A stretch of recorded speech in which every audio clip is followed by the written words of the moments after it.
एक तर आपल्याला आठवत असेल की जेव्हा मी मुख्यमंत्री झालो त्यावेळेला तत्काळ आरेमधल्या कारशेडला मी स्थगिती दिली होती। याचा अर्थ मी मेट्रोला विरोध केलेला नव्हता, पण मेट्रोच्या ऐवजी कांजूरमार्गची जागा आम्ही सुचवली होती, जी जागा आता या सरकारने घेतलेली आहे आणि आरेची तर झाडं कापलेलीच आहे।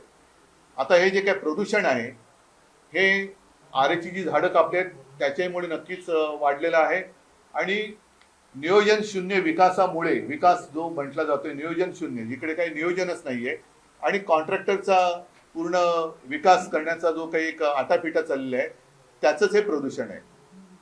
आता आणखीन माझ्या कानावर आले की संजय गांधीचा जो काही डेव्हलपमेंट प्लॅन हा आता हे सरकार करतं, म्हणजे संजय गांधी नॅशनल पार्क एक असं जंगल आहे, जगातलं एकमेव जंगल आहे की जे शहरात आहे आणि इथे केवळ झाडच नाही तर अगदी बिबट्यापासून अनेक जीव तिकडे वर्षानुवर्ष राहत आहेत किंवा पिढ्यानपिढ्या असं म्हणा, कारण पिढ्या आपल्याच नसतात तर इतर जीवाच्या सुद्धा असतात, तर तिकडे राहतात। हे असं जगातलं एकमेव उदाहरण आहे आणि जंगल आहे।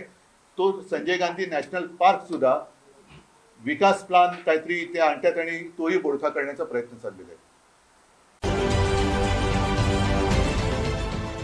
देश विदेशातील प्रत्येक घडामोडींचे लाईव्ह अपडेट मिळवण्यासाठी आता साम टीव्हीच्या सर्व सोशल मीडिया प्लॅटफॉर्मला लाईक, फॉलो आणि सबस्क्राईब करा।